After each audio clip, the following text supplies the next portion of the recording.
আপনারা জানেন গত কয়েকদিন আগে দখলদার ইসরায়েলের ইহুদিরা তারা গাজার উপর নির্মমভাবে তারা আক্রমণ করেছেন। কাল পর্যন্ত যেই ইহুদিরা মুসলিমদের দ্বারে দ্বারে বারে বারে তাদের বাসস্থানের জন্য, ঘরের জন্য তারা ঘুরেছিলেন, আজকে তারা মুসলমানদের দখলদারিত্ব নিয়ে, মুসলমানদের বাসস্থান নিয়ে তারা দখল করে তারা নির্মমভাবে বর্বরতার মতো তারা আক্রমণ করতেছেন। তারা সেই 1948 খ্রিস্টাব্দ থেকে আজ অবধি পর্যন্ত 1948 খ্রিস্টাব্দে সেই ইংল্যান্ড, এই ইসরায়েলকে, ইহুদিদেরকে, যেই ইহুদিরা মানুষের দ্বারে দ্বারে বারে বারে ঘুরতেছিলেন, তারা সেই পোল্যান্ড থেকে তারা বিতাড়িত হয়ে কোথায় তারা আশ্রয়স্থল পাইতেছিল না, কোথায় তারা বাসস্থান পাইতেছিল না। ওই সময় ইংল্যান্ডের কাছ থেকে যখন সেই ফিলিস্তিনের ভূমি তাদের থেকে কুক্ষিগত হয়, তাদের হাত থেকে হস্তক্ষেপ ছাড়া হয়ে গেছিল, ওই সময় 1948 খ্রিস্টাব্দের পরে আমেরিকা তাদেরকে সেই ফিলিস্তিনের মধ্যে তাদেরকে বসবাসের জন্য একটি জায়গা দেয়। যখন তাদেরকে বসবাসের জন্য জায়গা দেয়, এই জায়গা দেওয়ার পরে তারা সেখানে দিন দিন তারা সেই ভূমিগুলো তারা দখল করতেছিলেন।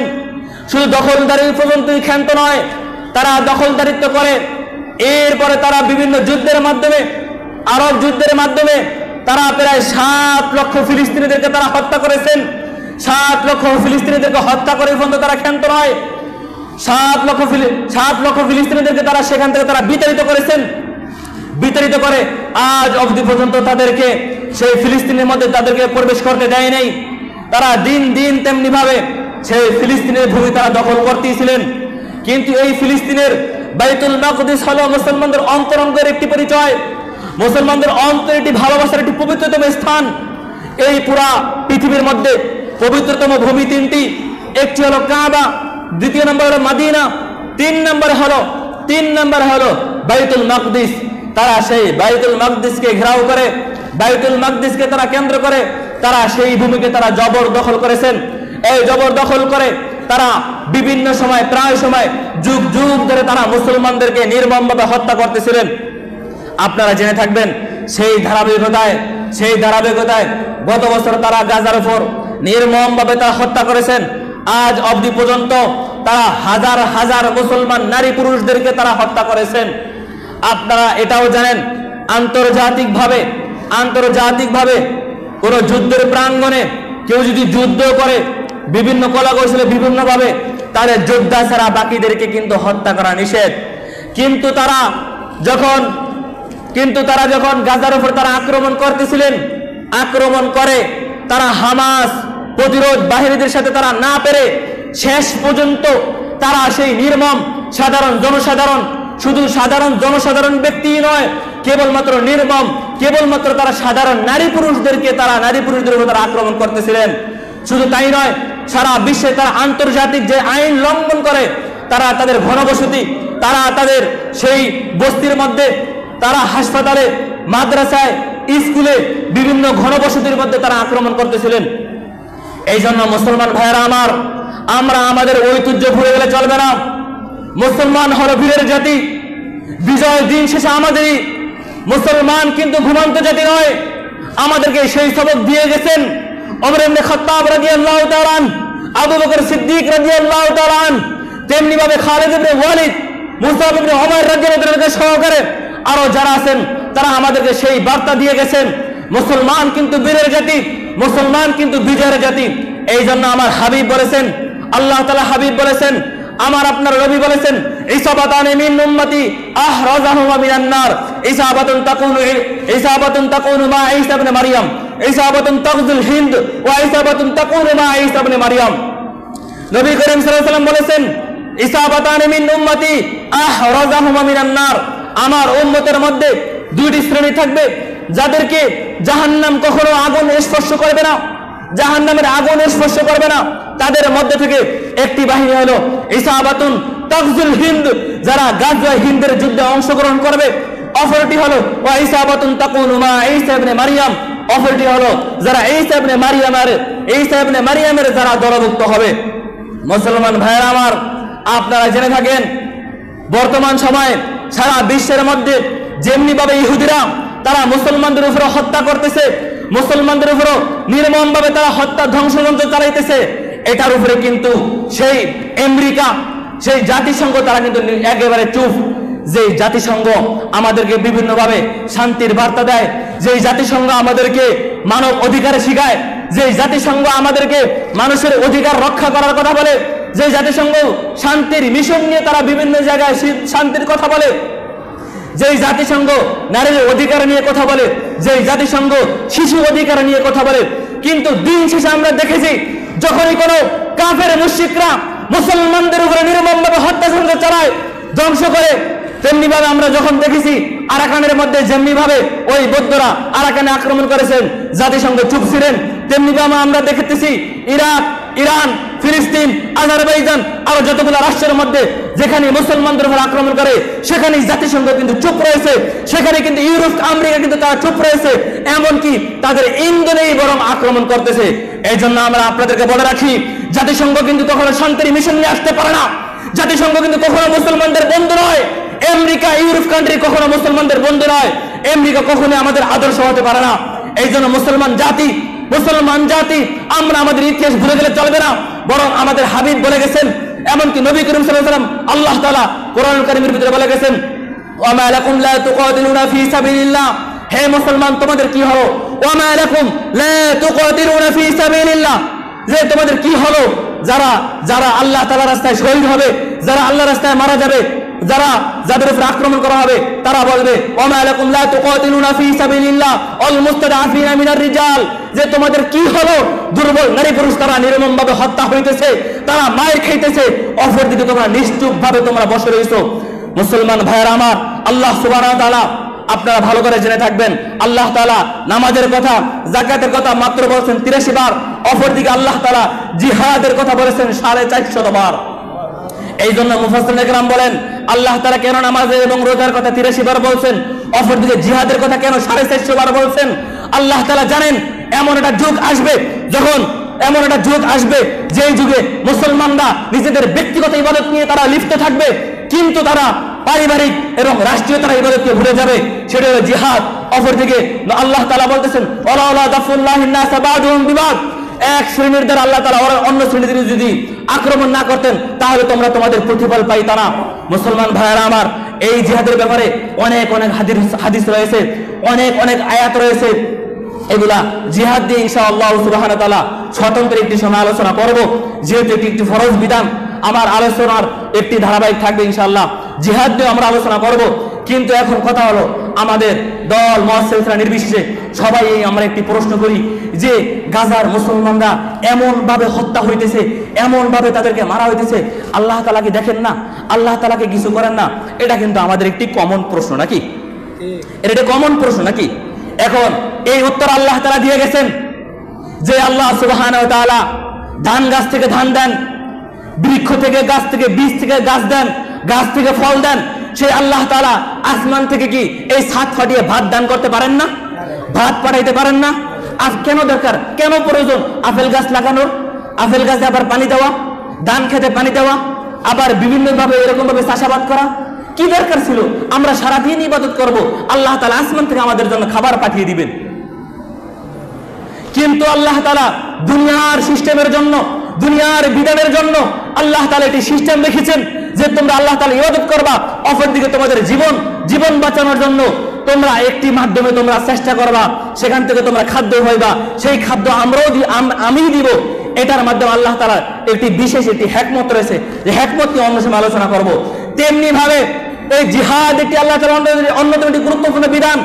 আল্লাহ তাআলা বলতেছেন, ইউআযিবুহুমুল্লাহু বিআইদিহিম, আল্লাহ তাআলা কখনোই চান না যে আল্লাহ তাআলা শুধুমাত্র ফেরেশতা পাঠিয়ে তাদেরকে হত্যা করে দিবেন, বরং আল্লাহ তাআলা চান যে তাদেরকে তোমাদের হাত দ্বারা আল্লাহ তাআলা তাদেরকে শাস্তি দিবেন। এই জন্য পাকিস্তানের মাসুদ আজহার একটি কিতাব লিখেছে, জিহাদ রহমত, জিহাদ এটা কি রহমত নাকি ধ্বংস? তো সেখানে তিনি বলেন যে জিহাদ কেবলমাত্র একটি রহমত। এটা এই জন্য রহমত এই জন্য রহমত, আল্লাহ তাআলা এটা আমাদের জন্য রহমত, অপরদিকে ওই ইহুদি নাসারা খ্রিস্টানদের জন্য রহমত। এটা কিভাবে রহমত? এটা এইভাবে রহমত যে আমরা তাদেরকে প্রতিহত করব, আমরা তাদেরকে প্রতিহত করার জন্য আমরা তাদের সাথে যুদ্ধ করব, আমরা তাদের সাথে যুদ্ধ করলে আমাদের ফজিলত বেড়ে যাবে, আমরা শহীদ হব, আমরা শহীদের শাহাদাতের পেয়ালা অর্জন করব, শাহাদাতের পেয়ালা আমরা অর্জন করব, আমাদের মান সম্মান বেড়ে যাবে। অপরদিকে তারাও যারা বন্দী হবে তাদেরও কিন্তু তাওবার সুযোগ থাকবে, তাদেরও কিন্তু মুসলমান হওয়ার সুযোগ থাকবে। অপরদিকে অন্যান্য উম্মতদের মধ্যে যদি আল্লাহ তাআলা আযাব দিয়ে যদি ধ্বংস করে দিতেন তাহলে এই মাকাম, এই স্থান আমরাও পাইতাম না, অপরদিকে কিন্তু তারাও কিন্তু তাওবার সুযোগ পাইতেন না। যাই হোক, এই বিষয়ে বিস্তারিত অনেক আলোচনা আছে, অনেক প্রত্যেকটা বিষয় নিয়ে অনেক বিস্তারিত আলোচনা। আপনারা মাইন্ড করেন না, প্রত্যেক বিষয়ে বিস্তারিত আলোচনা তাহলে করেন নাকি? আমি শুধুমাত্র আপনাদের একটু ধারণা দিয়ে যাই, সুযোগ হলে ইনশাআল্লাহ প্রত্যেকটা বিষয় নিয়ে বিস্তারিত আলোচনা করব। যাই হোক, বলতেছিলাম আমাদের থেকে যে হাবিব থেকে নবী করিম সাল্লাল্লাহু আলাইহি সাল্লাম থেকেও সারা পৃথিবীতে এমন কোন ব্যক্তি ছিলেন যে নবীর থেকেও তার দোয়াটা সবচেয়ে বেশি কবুল হয়? আছে এমন কোন নজির আছে? যেই নবী করিম সাল্লাল্লাহু আলাইহি সাল্লামের দোয়া কবুল, এমন ভাবে দোয়া কবুল হওয়ার পরেও, সব কিছু জানার পরেও, যে হাবিবকে সৃষ্টি না করলে আল্লাহ তাআলা কিছুই সৃষ্টি করতেন না, সেই নবী করিম সাল্লাল্লাহু আলাইহি সাল্লাম 17 রমাদান রোজা রাখা অবস্থায়, রোজা মুখে রোজা রাখা অবস্থায় এই 313 জন সাহাবা একরামদেরকে নিয়ে এই সেই মরুভূমিতে যুদ্ধের জন্য ঝাঁপিয়ে পড়েছেন। তো যেই নবী এতভাবে দোয়া কবুল হওয়ার পরেও এরপরে নবী করিম সাল্লাল্লাহু আলাইহি ওয়াসাল্লাম জিহাদে ঝাঁপিয়ে পড়েছেন, অপরদিকে আমরা কিভাবে আল্লাহ তাআলার একেবারে আসমানের সাহায্যের জন্য আমরা কিভাবে বসে থাকি? এটা কেবলমাত্র বোকা আর নির্বোধের প্রশ্ন ছাড়া আর কারোই প্রশ্ন হতে পারে না। এই জন্য মুসলমান ভাইরা আমার, আল্লাহ তাআলা কি দেখেন না? আল্লাহ তাআলা শুধু আমাদের দিকে তাকায় রয়েছেন। আমরা আল্লাহ তাআলা নাজ নিয়ামত ভোগ করতেছি, কিন্তু আমরা কি করতেছি? এই কাজ আমাদের, এই ইবাদত আমাদের, এই ফজিলত আমাদের। এই জন্য আমাদের বসে থাকলে চলবে না। অপরদিকে আমরা ভাবতেছি সেই গাজাতে, সেই ফিলিস্তিন, সেই আরব ভূমির মধ্যখানে, আমরা তো বাংলাদেশে, আমরা তো অনেক দূরে রয়েছি, আমাদের তো কোনো সমস্যা নেই। আপনারা নিশ্চিন্তে নাকে তেল দিয়ে ঘুমাইলেই চলবে না। আমাদের পাশের রাষ্ট্র ভারত, যেই ভারতের মধ্যে প্রত্যেক দিনই এমন কোনো দিন নাই আমাদের মুসলমান মা বোনদেরকে তারা নির্যাতন না করে, এমন কোন বর্তমানে এমন কোন দিন নাই যেই দিনে তারা মসজিদ মাদ্রাসাগুলোকে বুলডোজার দিয়ে না ঘুরিয়ে দেয়। এমনকি ভারতের অমিত শাহ, তাই সে প্রত্যেক মুসলমানদেরকে হত্যা করার জন্য হিন্দুদেরকে অঙ্গীকারবদ্ধ করাইছেন। আজকে আমি এই বলেই শুধুমাত্র আপনাদের ঘুমকে আমি সজাগ করতে চাই।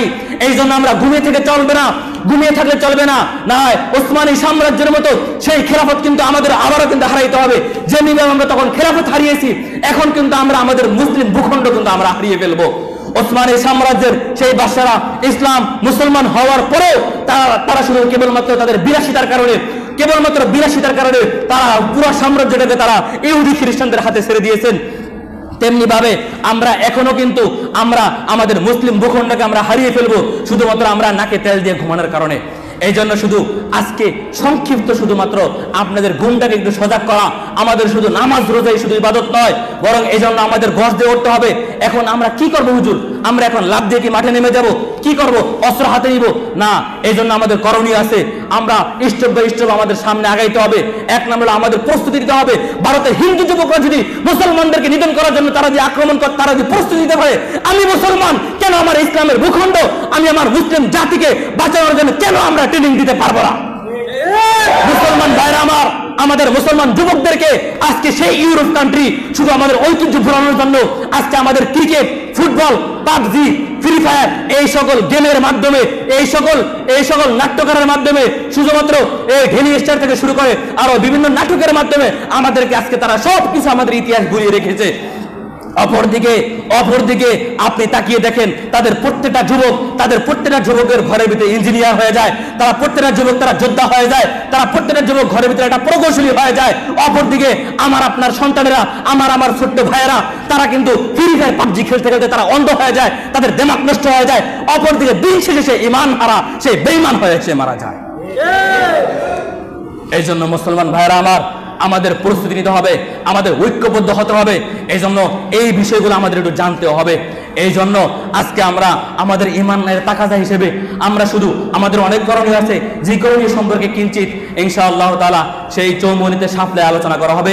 আজকে আমরা আমাদের ঈমানের তাকাজা অনুযায়ী আপনারা দেখছেন গাজাতে নির্মমভাবে তারা আক্রমণ করেছে, সেটার প্রতিবাদ হিসেবে আজকে আমরা একটি সমাবেশ করব। আজকে আমরা এখান থেকে মিছিল নিয়ে, এটা আমাদের মুসলমানদের দাবি, আল্লাহ তাআলার কাছে কি জবাব দিব? আমরা কি জবাব দিব? কি জবাব দিব? এই মিছিল আর সমাবেশ দিয়ে কিন্তু আমরা জবাব দিতে পারবো না। মিছিল আর সমাবেশ পর্যন্ত দেখি যে আমাদের দিন শেষে এটাই আমাদের করণীয়, এছাড়া আমাদের কোনো আর করণীয় থাকে না। এগুলা দেখে দেখে সেই পশ্চিমা কান্ট্রি তারা হাসতেছে। এই জন্য আজকে আমরা আমাদের ন্যূনতম ঈমানের পরিচয় হিসেবে আমরা যেহেতু রোজা রেখেছি, যারা রোজা রাখেন নাই তারা বাসার দিকে চলে যাবেন। যারা রোজা রাখেন নাই, হ্যাঁ, রোজা রেখে কিভাবে যাবো? নবী করিম সাল্লাল্লাহু আলাইহি ওয়াসাল্লাম 17 রমজান রোজা রেখে এই সাহাবায়ে কেরাম তারা মরুভূমির মধ্যে নেমে পড়েছে। আজকে আমরা একটু আমাদের ঈমানের পরিচয় দিতে গিয়ে আজকে আমরা কি সাফলা একত্রিত হতে পারবো না? ইনশাআল্লাহ। সংক্ষিপ্ত একটি আলোচনা এখান থেকে মিছিল নিয়ে যাবে আমাদের সংঘবদ্ধভাবে, সারিবদ্ধভাবে আমরা ফাঁকা ফাঁকা হয়ে আমরা একেবারে শুধুমাত্র আমরা মিডিয়াও কিন্তু একটা যুদ্ধের অর্ধেক, এটা নিয়ে স্বতন্ত্র আলোচনা হবে। মিডিয়া কিভাবে যুদ্ধের অর্ধেক আজকে দেখেন, যাই হোক, মিডিয়া কিভাবে যুদ্ধের অর্ধেক আজকে দেখেন। সেই ইউরোপ কান্ট্রি তারা আপনার আমার মহাব্বতের নবী, ভালোবাসার নবীকে নিয়ে তারা ব্যঙ্গাত্মক করে, তারা কার্টুন প্রকাশ করে। এমনকি ইউটিউব, গুগল তারা সেখানে মুসলমানদেরকে তারা বীরদাঙ্গল দেখিয়েছে, আমরা এই নবীজির কটূক্তির এই কার্টুন আমরা ডিলিট করবো না, তোমরা যা পারো করো, তোমরা যা পারো করো। আমার আপনার নবীকে তারা এরকম ভাবে সেই নবীর মাধ্যমে তারা প্রমাণ করেছে সে নারী দর্শক, অথচ আমার নবী 9টি বিবাহ করেছেন। আপনাদেরকে সংক্ষিপ্ত আকারে বলে রাখি, আমার প্রথম লেখা বই হুকুকুল ইবাদ, সেই বইয়ের ভিতরে এই বিষয়ে বিস্তারিত আলোচনা করেছি। বইটা অবশ্য বের করিনি এখনো। সেখানে আমার আপনার নবী 9টি বিবাহ করেছে। এর ভিতরে কয়জন ছিল আবিয়াত? মাত্র একজন নারী ছিল, আম্মাজান আয়েশা রাদিয়াল্লাহু আনহা, সে ছিল শুধু অবিবাহিত। আর কেবলমাত্র 8 জন, 9টি বিবাহ না, 11টি বিবাহ করেছেন। বরং পর্যায়ক্রমে একসাথে 9 জন স্ত্রী ছিলেন, 11টি বিবাহ করেছেন। এর ভিতরে শুধুমাত্র কেবলমাত্র একটি শুধু ছিল অবিবাহিত, আর 10টি ছিল বিবাহিত। আল্লাহ তাআলা নবী মুহাম্মদকে 10টি বিবাহের মাধ্যমে বিভিন্ন সময় বিভিন্ন প্রেক্ষাপট বুঝিয়েছেন, বিভিন্ন সময় বিভিন্ন নারীদেরকে বিবাহ করিয়ে। এমনকি আপনারা সংক্ষিপ্ত ইতিহাস, নবী মুহাম্মদ জয়নব রাদিয়াল্লাহু আনহাকে বিবাহ করতে রাজি ছিলেন না, কারণ জয়নব রাদিয়াল্লাহু ছিলেন নবী করিমের পালক পুত্রের স্ত্রী। অপরদিকে তিনি পালক পুত্রের স্ত্রীকে বিবাহ করতে রাজি ছিলেন না, কিন্তু তিনি একটু মনে মনে রাজি ছিলেন না। অপরদিকে আল্লাহ তাআলা 22 পারায় আল্লাহ তাআলা এই ব্যাপারে আয়াত নাযিল করেছেন, হে নবী মুহাম্মদ, তোমার এই পালক পুত্রের স্ত্রীকে তোমার বিবাহ করতেই হবে। এরপর নবী করিম সাল্লাল্লাহু আলাইহি ওয়াসাল্লাম আল্লাহ তাআলা আইন মেনে নিয়েছেন। এখন আপনি আমি জবাব দেন, নবী করিম সাল্লাল্লাহু আলাইহি ওয়াসাল্লাম কখনো কি নারী পিপাসু ছিল? কখনো নারী পিপাসু ছিল না। এটা বিস্তারিত আলোচনা করলে আপনারা ভালো করে বুঝবেন। আজকে দেখেন বিভিন্ন মুফতি বিভিন্ন দিন নাস্তিক হয়ে যায়, নাস্তিকতা করে। কয়েকদিন আগে ইউটিউবে ফেসবুকে এটা ভাইরাল হয়েছে, মুফতি ইমরান বিন বশির, সে যে সকল হাস্যকর প্রশ্নগুলো করেছে আমারও হাসি আসে। এই সকল উত্তর তো সে তো আমার কাছেও টিকবে না, এই ধরনের প্রশ্ন নিয়ে। ওই গাঞ্জাখোর সে মাদ্রাসা পড়ালেখা করে নাই, যেমন তোরা মাওলানা মুফতির একটি সার্টিফিকেট নিয়ে এখন সে মানুষকে দেখাইতেছে আমি মাওলানা মুফতি হয়ে নাস্তিক হয়েছি। আপনারা কি হবে? সেই যেই প্রশ্নগুলো করেছে সেই প্রশ্নগুলা সে কোনো পড়াশোনা করে নাই, সারাদিন ঘুমিয়েছে আর ঠান্ডাবাজি করেছে। আর ইসলাম নিয়ে এরকম ভাবে কুকর্ম সে এরকম ভাবে টাকা সে হাতিয়ে নিয়েছে। এখন সে আইসা যেগুলা কোরআন এবং হাদিসের মধ্যে স্পষ্ট সেই উত্তরগুলো দিতে পারে নাই। যাই হোক, আপনাদের থেকে অনেক সময় নিয়ে নিলাম এই বিষয়ে। আল্লাহ সুবহানাহু ওয়া তাআলা আমরা আমাদের তাকাদা অনুযায়ী ইনশাআল্লাহ ঈদুল ফিতরের পরে আমরা প্রথমে আলোচনা করব ঈমান, এরপরে শিরিক, এরপরে দাওয়াত। পর্যায়ক্রমে আমরা আলোচনা করতে গিয়ে ইনশাআল্লাহ আমাদের বর্তমান সময়, যেই সময় ভারত আমাদেরকে মারার জন্য তারা প্রস্তুত, কিন্তু সেই সময় আমরা কি ডাকিতাল দিয়ে ঘুমাবো? আমরা কি ফ্রি ফায়ার পাবজি নিয়ে আমরা ব্যস্ত থাকবো? আমরা কি সেই ঘরের ভিতরে আমরা নাটক নিয়ে আমরা কি ব্যস্ত থাকবো? আর সেই ছবি নিয়ে কি আমরা ব্যস্ত থাকবো? নাকি আমাদের কিছু করার আছে? এই জন্য আল্লাহ সুবহানাহু ওয়া তাআলা, এই জন্য আপনারা যাবেন, আপনারা আলোচনা থাকবেন। এই গাজাকে কেন্দ্র করে অনেকেই দেখেন যেই সময় আমরা ঈদের, আপনারা বিরক্ত হইতেছেন আমি জানি, আসলে সময় অনেক কম, চমনে যেতে হবে। যেই সময় আমরা ঈদের কেনাকাটা নিয়ে ব্যস্ত, আমি কি কিনবো, কি মার্কেট করব, কে কি কিনবে, ইফতারি নিয়ে আমরা অনেক ঈদের কেনাকাটা নিয়ে আমরা ব্যস্ত, কত ইফতারি খাই। সেই সময় গাজার আমার আপনার ভাই বোনেরা তারা এক টুকরা তারা পানিও পায় না, তারা ত্রাণ নিতে গিয়ে তাদের জীবন দিয়ে ফেলতেছে। এই জন্যে আমরা আপনারা যারা আছি, হ্যাঁ, আমাদের যাকাতের মধ্যে এখন সবচেয়ে উত্তম জায়গা হলো এই যে আপনাদের প্রাণের মাদ্রাসা, আপনার এলাকার যারা আছে, এই যে এটার থেকে সবচেয়ে উত্তম জায়গা হলো এখন গাজা। আপনারা আপনাদের জাকাত, ফিতরা, টাকা পয়সা যা আছে এখন আপনারা গাজার জন্য আপনারা প্রস্তুত করেন, আপনারা জমা করেন। হ্যাঁ, আপনারা জমা করে আমাদের কাছে দিবেন, আমাদের পাঠানোর লিঙ্ক আছে। হ্যাঁ, এই জন্য আপনারা টাকা পয়সা একটু কিছু দিয়ে হলে আপনারা একটু শরীক হন। তো এই জন্য আল্লাহ সুবহানাহু ওয়া তাআলা আমাদেরকে সঠিক দিন ইসলাম বুঝে এরপরে আমল করার মতো তৌফিক দান করুন। ওয়া আখিরু দাওয়ানা আলহামদুলিল্লাহি রাব্বিল আলামিন।